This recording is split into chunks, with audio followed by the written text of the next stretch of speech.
É uma alegria poder estar aqui e poder comunicar a palavra de Deus. Amém? Eu tenho um recado para você. Um recado muito importante de Deus.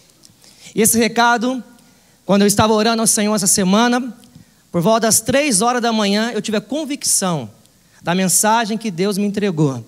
E eu quero entregar essa mensagem para você. É uma mensagem de Deus para o teu coração. Eu orei por você hoje. Eu clamei a Deus pela tua vida hoje. E eu creio que Deus quer falar com você e que Deus quer abençoar a tua vida.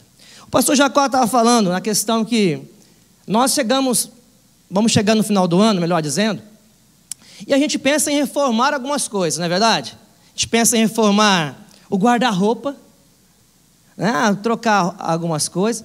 Eu estou passando por um momento interessante da minha vida, porque às vezes é o pai que a roupa não serve mais e deixa para o filho.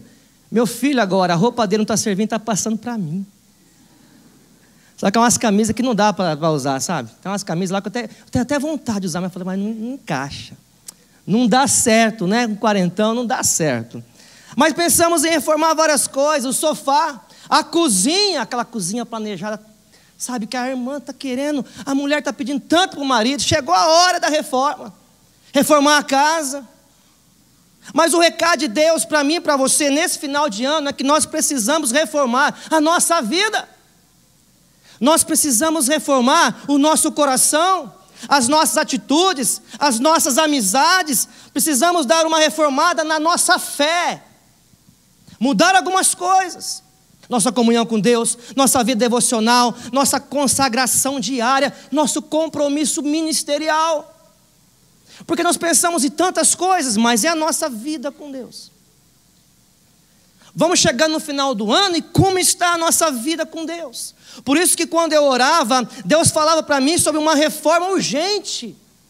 A palavra de Deus para mim e para você é: reforme-se. Vira para a pessoa que veio com você e diga: reforme-se. O diabo não quer que você entenda isso. O diabo não quer que você entenda essa mensagem. Então ele tenta distrair você, ele tenta enganar você. E como que ele faz isso? Ele usa o mundo. Ele usa pessoas. Por exemplo, vivemos cercados de ideologias manipuladoras. Ideias como: o que importa é dar certo, mesmo que não esteja certo. Outra ideia: não importa se está errado, o importante é que te faz feliz. Olha, que coisa. Por exemplo, você pega o exemplo do Cazuza. Quem lembra do Cazuza, né? Cazuza, na sua música Ideologia, diz: meus heróis morreram de overdose, meus inimigos estão no poder. Ideologia, eu quero uma para morrer. E morreu. Morreu. Essa mesma ideologia matou esse cantor aos 32 anos, entregue aos pecados que ele venerava. É isso que está acontecendo hoje no mundo. Sabe qual é o grande problema nos dias de hoje? É que as pessoas não estão se atentando para duas importantes necessidades. Primeiro, a necessidade espiritual, negligenciando a comunhão com Deus, o valor do culto a Deus, o valor do estudo, da meditação na palavra de Deus. Segundo, a necessidade familiar, desprezando o valor legítimo do casamento, até que a morte nos separe. Cadê? Até que a primeira crise nos separe. É assim. Até que a primeira confusão nos separe. Até que o primeiro arroz queimado nos separe. Desprezando a importância dos papéis dos membros da família. E como consequência, temos uma sociedade de pessoas doentes. Doentes espiritualmente, emocionalmente, doentes moralmente. Por esse motivo, a Bíblia nos alerta em Romanos 12, versículo 2. A Bíblia diz o seguinte: não vos conformeis com este mundo, mas transformai-vos pela renovação do vosso entendimento, para que experimenteis qual seja a boa, agradável e perfeita vontade de Deus. Veja, a gente precisa de uma mudança, de uma reforma. Se nós queremos experimentar a boa, agradável e perfeita vontade de quem? De Deus. Nós precisamos de uma reforma e é urgente. Eu quero clarificar um pouquinho melhor para vocês o quadro que o mundo nos apresenta. Eu vou só passar rapidinho, devido ao nosso tempo.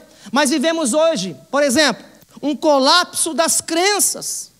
Quer seja fé, quer seja o crer na educação, quer seja o aceitar a cultura até então afirmada, há uma descrença em tudo que se afirmou até então.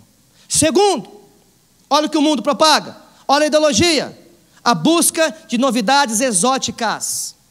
Veja como a mídia cria mitos, conceitos, projeta sempre o que é contra o estabelecido. Terceiro, a descrença nas instituições. Instituições sociais falharam em seu propósito de promover um mundo melhor. Os governos, a família, a escola estão falhando. Hoje, por exemplo, há jovens, adolescentes que não respeitam a família. Não respeitam as escolas. Também não respeitam a família. Olha o que faz com os professores nos dias de hoje. Quarto, um estilo de vida individualista, hedonista e narcisista. O individualismo hoje é muito grande. Sabe essa geração zumbi, que a pessoa está com o celular aqui, parece um zumbi, sabe? Ela está aqui, ó. Teve gente que até morreu esse tempo atrás aí. Aqui, ó. Só Jesus na causa. Sabe, o hedonismo, a busca pelo prazer. O narcisismo aumenta e o homem se idolatra. Quinto, falta de uma cosmovisão. Cada um faz a sua crença e sua religião. Há uma manipulação das crenças. Hoje, a teologia da prosperidade, que você vê pela televisão, aí é um escândalo.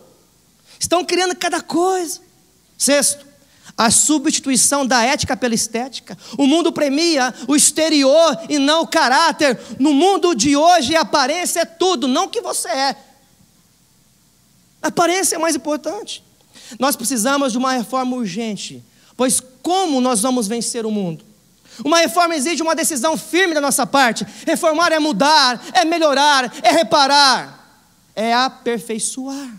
Olha o que Paulo escreveu sobre isso: procurem aperfeiçoar-se, ou seja, reforme-se, exortem-se mutuamente, tenham um só pensamento, vivem em paz, e o Deus de amor e paz estará com vocês. Mas tem que ter. Há algumas exigências para essa paz, para esse amor, para a presença poderosa de Deus na minha vida e na tua vida. Nós precisamos nos posicionar. Então escute com atenção. Precisamos parar de reclamar da vida. Precisamos parar de dizer que a vida é dura. Escute, a vida é dura para quem é mole. Há situações, há pessoas passando por situações difíceis, é verdade. Como o pastor Jacó aqui partilhou, eu também passo por lutas, por provações, eu vejo irmãos passando por cada situação, meu Deus do céu. Mas Jesus disse, no mundo tereis aflições, mas tenham bom ânimo, eu venci o mundo. Então como que nós vamos vencer o mundo? Com Jesus. Não tem como, só com Ele. Por isso que, nessa noite eu quero partilhar com vocês um exemplo de vida que tem marcado a minha vida, o meu coração. O exemplo que eu quero dar para você é de um homem chamado Ezequias. Ezequias foi rei em Judá por 29 anos. Assumiu o trono com 25 anos e andou nos caminhos do Senhor. Mas o que me chama a atenção é como Ezequias assumiu o trono. Judá estava um caos, uma desordem, como o mundo hoje. Paulo chegou a dizer que nos últimos dias a situação ia ficar cada vez mais difícil. As pessoas iam perder o amor pela família, o orgulho ia aumentar, tanta coisa ruim ia acontecer. Agora, é interessante a maneira que a Bíblia destaca esse homem chamado Ezequias. Veja comigo 2 Reis 18, 5 a 7. Olha o texto no versículo 5. Ezequias confiava no Senhor, o Deus de Israel. Nunca houve ninguém como ele entre todos os reis de Judá, nem antes nem depois dele. Olha que benção o testemunho. Ele se apegou ao Senhor e não deixou de segui-lo, obedeceu os mandamentos que o Senhor tinha dado a Moisés. E o Senhor estava com ele. Agora leia comigo, vamos lá? Era quem que não quer ser bem sucedido em tudo que faz? Você quer ou não quer? Nós queremos. O texto disse, mas como seguir em frente quando tudo está desmoronando? Como cuidar do lar, do trabalho, cuidar da fé diante de tanta opressão? Como? É simples. Ezequias decidiu fazer uma reforma em sua vida por dentro e por fora. Melhorar por dentro e por fora, mudar a história dele. Escute, ele não quis, ele decidiu. Você quer vitória para a tua vida? Amém? Você quer vencer na vida? Nós queremos vencer na vida. Mas nós temos que decidir vencer. Querer é ter a vontade de ter ou fazer algo. Decidir é pegar o que você quer. Querer é você olhar assim, sabe, como se tivesse aquela pizza, sabe aquela pizza de 4 queijos que você pega assim? Você vai assim, o queijo não para, sabe? Você sabe ou não? Não sei se é porque eu estou com fome, que eu não comi nada ainda. Ó, cheguei a salivar. Mas aí você olha assim, queria tanto aquela pizza, mas está tão longe.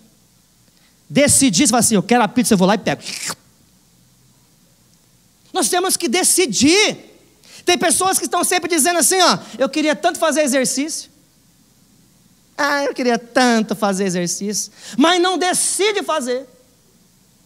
Não tem tempo. Meu irmão, eu tenho 40 anos, estou jovem ainda. Minha agenda é uma loucura. Mas eu vou fazer exercício, sabe que horas? 23 horas. Que eu chego em casa, pastor? 00:30. Que hora você acorda? Todo dia, 6:30. Eu dou um jeito, porque eu quero envelhecer bem. Quero chegar bem. Quero estar bem para minha esposa. Eu quero chegar bem. Tem pessoas que falam assim, eu queria tanto emagrecer. Você viu fulana como está magrinha? Eu queria tanto. Decida! Fecha a boca. Queria tanto ser diferente, mas só quer. Ser paciente, mas só quer. Queria tanto mudar para você, meu amor. O marido falando para a esposa, eu queria tanto, mas só quer. Decida. Ezequias decidiu fazer uma reforma em sua vida. Eu quero partilhar com vocês o que ele fez. Em primeiro lugar, a pergunta é primeiro, como fazer uma reforma em minha vida? Em primeiro lugar, olha o que ele fez. Primeiro, vou seguir a Deus e não uma tradição familiar. Vou seguir a Deus e não uma tradição familiar. Queridos, ele decide seguir a Deus e não uma tradição. Dispõe-se a andar com Deus numa casa onde o nome de Deus tinha sido profanado, esquecido. Veja quem era o pai desse camarada. Pensa num cara ruim, pensa aí. Pensou? Multiplica. O pai dele era muito pior, 1000 vezes pior que esse cara que você pensou aí. Olha o texto. 2 Reis 16, 1-3, No 17º ano do reinado de Peca, Acás, filho de Jotão, rei de Judá, começou a reinar. Acás tinha 20 anos de idade quando começou a reinar. E reinou 16 anos em Jerusalém. E fez o que o Senhor reprova. Andou nos caminhos dos reis de Israel. Chegou até queimar o seu filho em sacrifício, imitando os costumes detestáveis das nações que o Senhor havia expulsado de diante dos israelitas. Ezequias nasceu num lar dividido. Ele não tinha testemunho dentro de casa. Pai e mãe, cada um seguiu o seu caminho. Um lar dividido. Seu pai Acás foi um dos piores reis de Judá. Pense num cara ruim, como eu disse. Esse camarada aqui.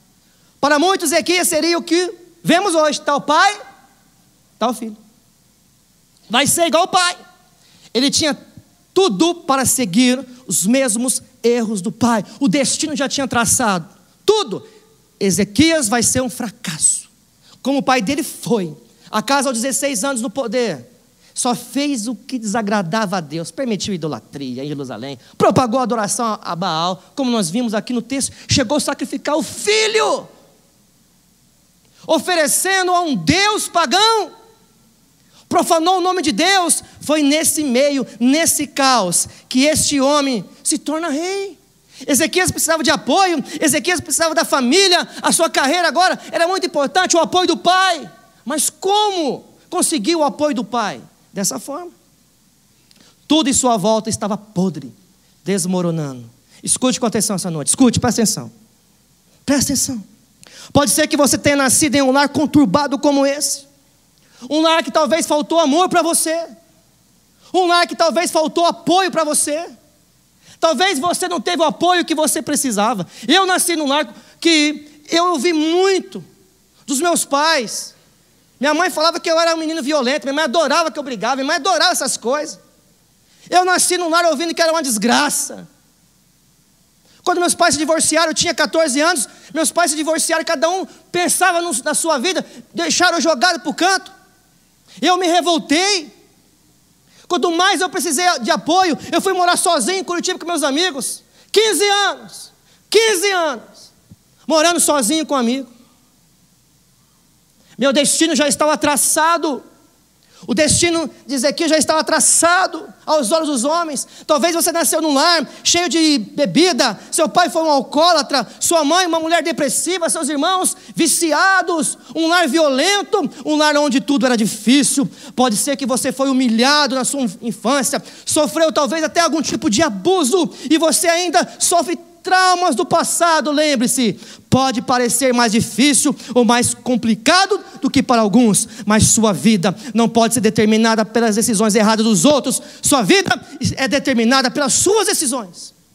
Um dia eu decidi mudar. Jesus entrou na minha vida. Eu ouvi do diabo que eu ia ser traficante. Que ser traficante? Já contei uma vez aqui. Plantei maconha no fundo da casa da minha avó. Se pegasse, pegava a veinha. Comecei bem, até que Jesus entrou na minha vida e mudou a minha história. E eu decidi andar com Cristo e meti o pé na cara de Satanás, espiritualmente falando, tá?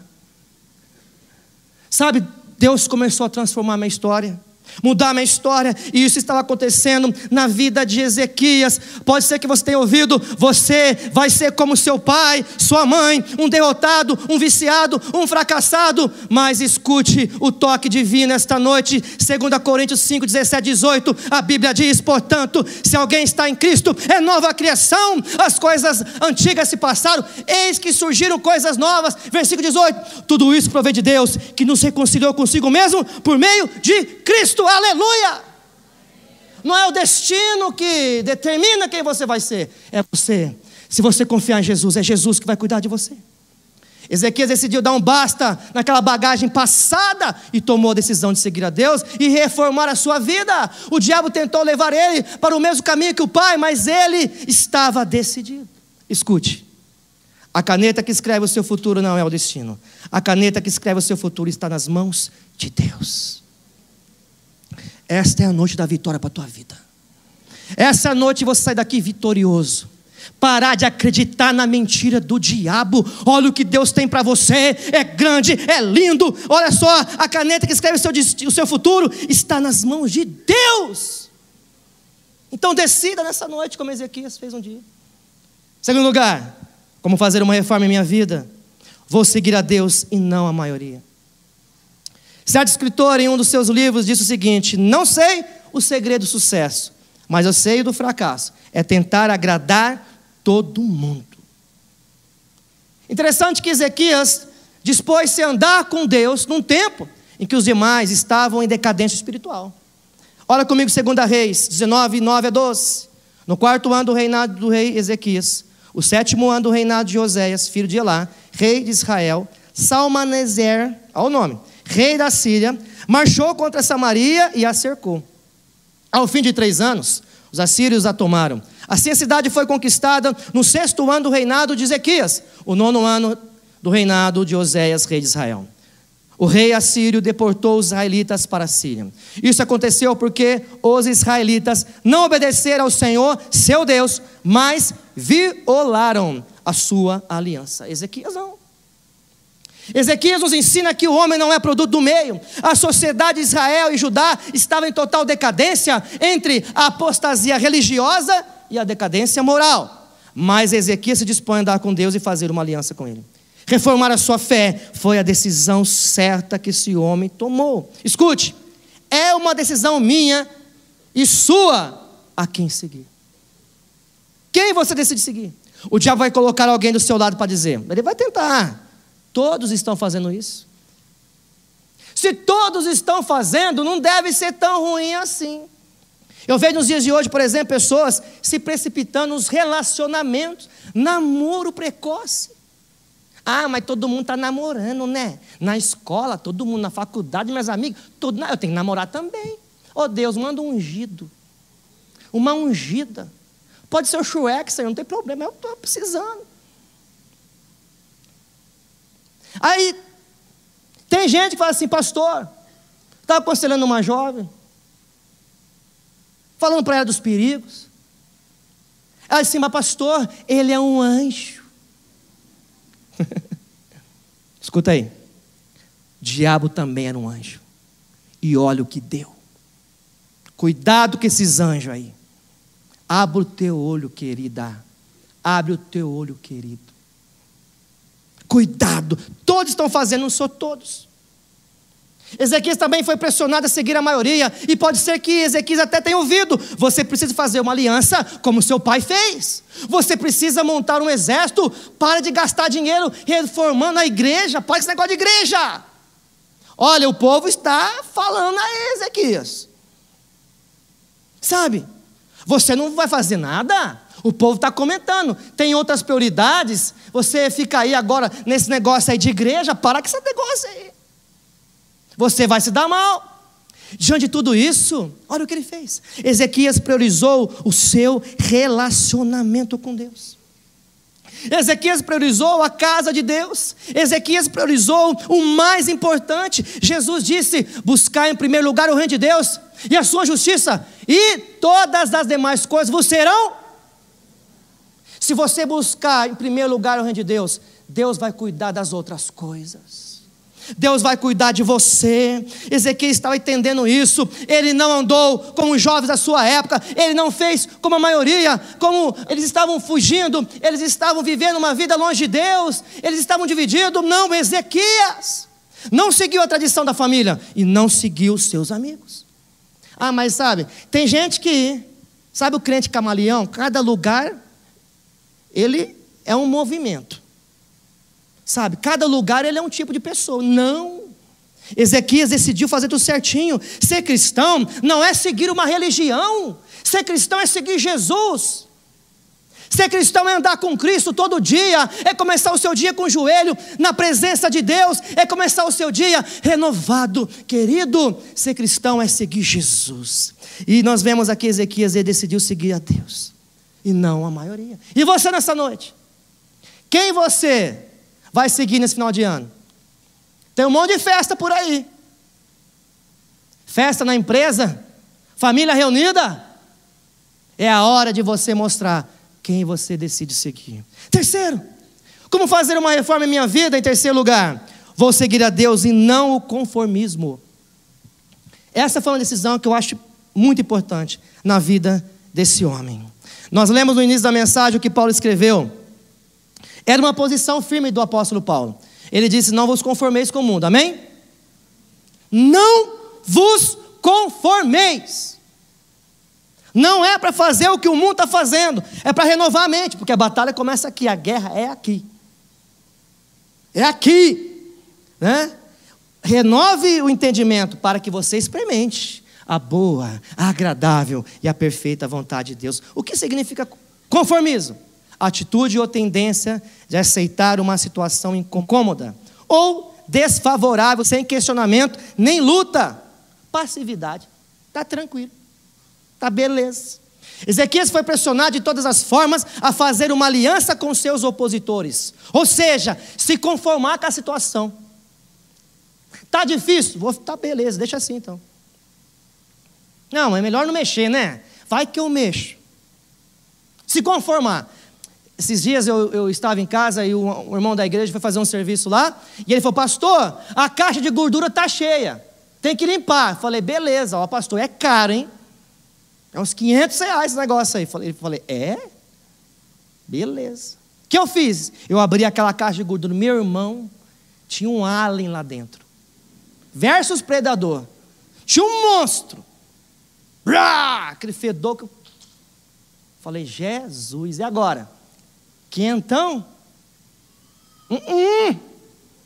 Caí para dentro.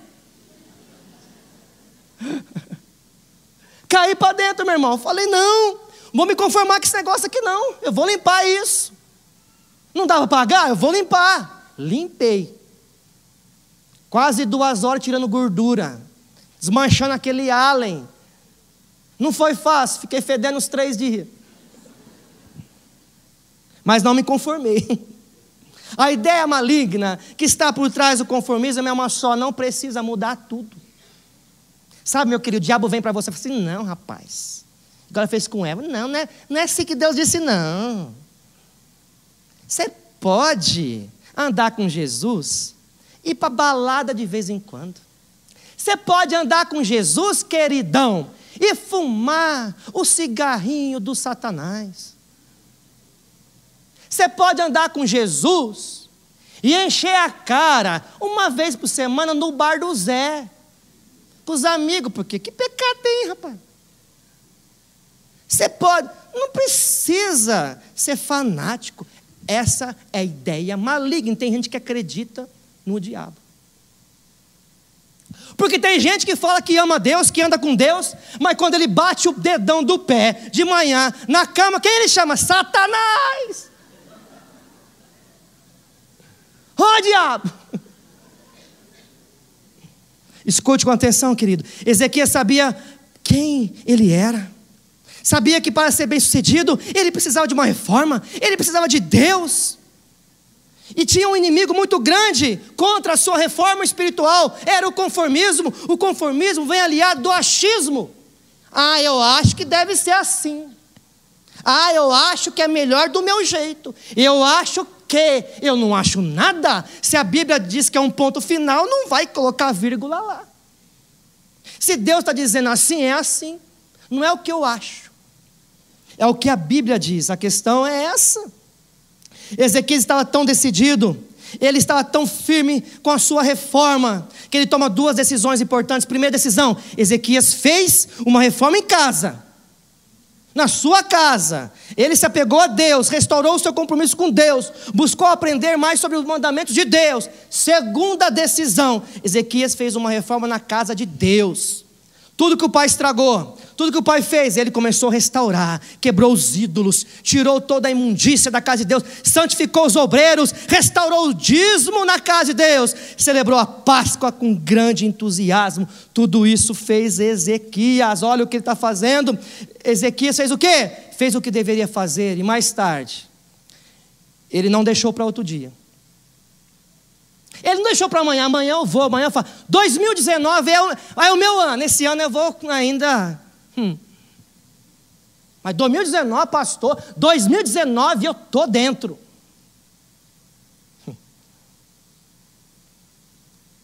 É agora, meu irmão. Não é amanhã. Olha o que ele disse. 2 Crônicas 29, 10. Decido, pois, agora fazer uma aliança com o Senhor, o Deus de Israel. O que ele disse? Decido quando? Amanhã. Depois da manhã. Amém, irmãos? Vocês estão atentos, hein? Decido agora. É agora. A aliança com Deus não é amanhã.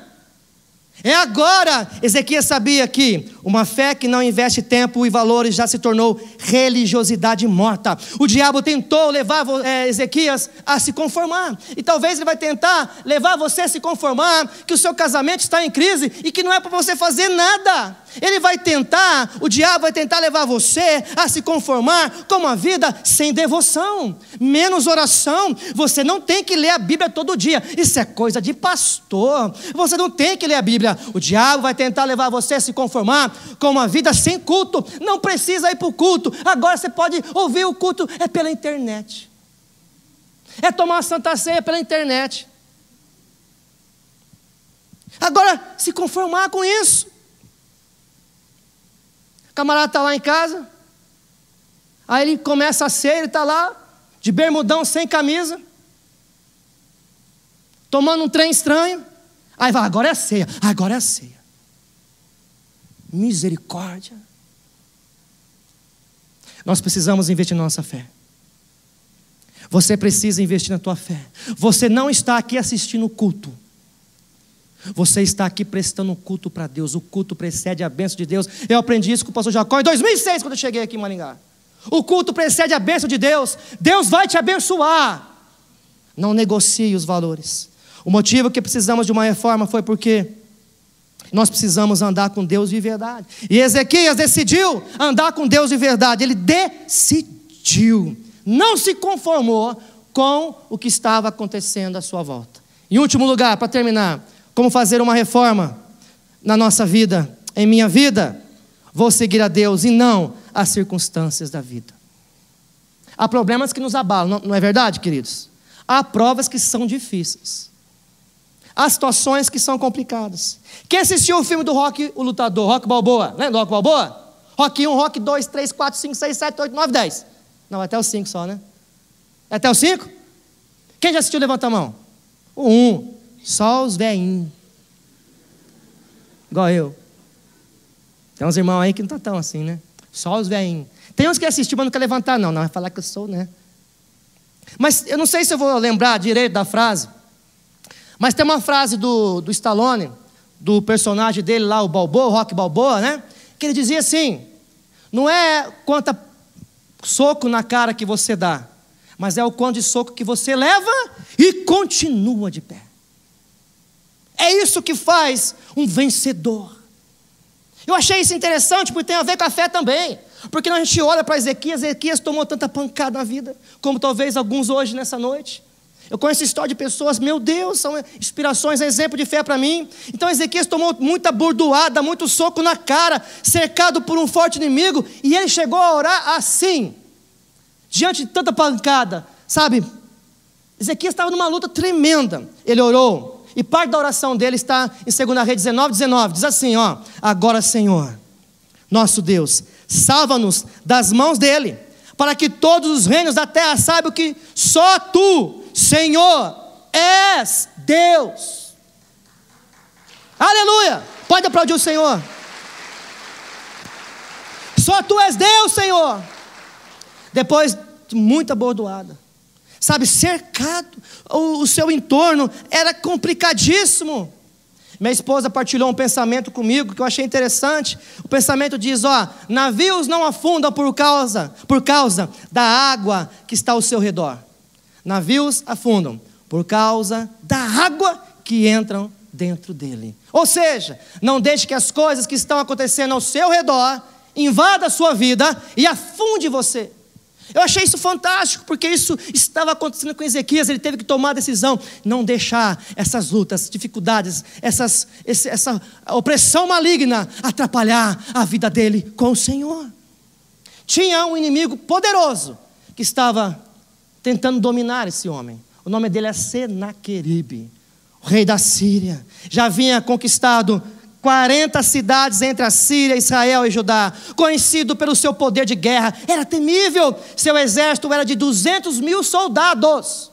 200 mil. Ezequias viu seu pai pagando tributo a Senaqueribe. Seu pai não confiou em Deus, cedeu à pressão inimiga, e ao invés de enfrentar seu inimigo, se sujeitou a ele. Não pode com ele, então se sujeita a ele. Ezequias não. Ezequias buscava uma reforma e Deus estava com ele. Olha a 2 Reis 18, 7. E o Senhor estava com ele, era bem sucedido em tudo o que fazia. Rebelou-se contra o rei da Síria e deixou de submeter-se a ele. Mas querido, olha a opressão.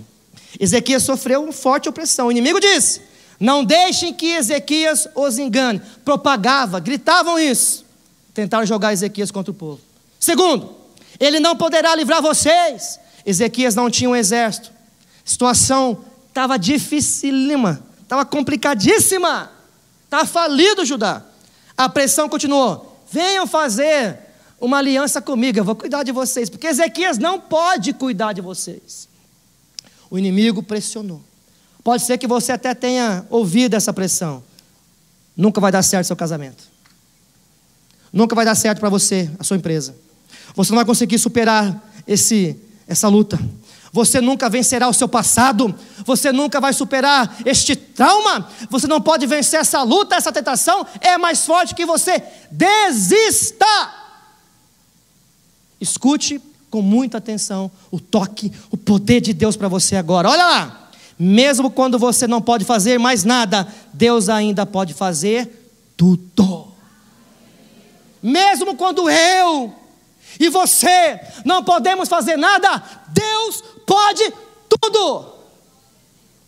Então não tema as circunstâncias. E Ezequias não temeu, decida eliminar o mal que talvez esteja sobre a tua vida, perturbando você, enganando você, difamando você. Decida esta noite eliminar todo o mal, como Ezequias fez.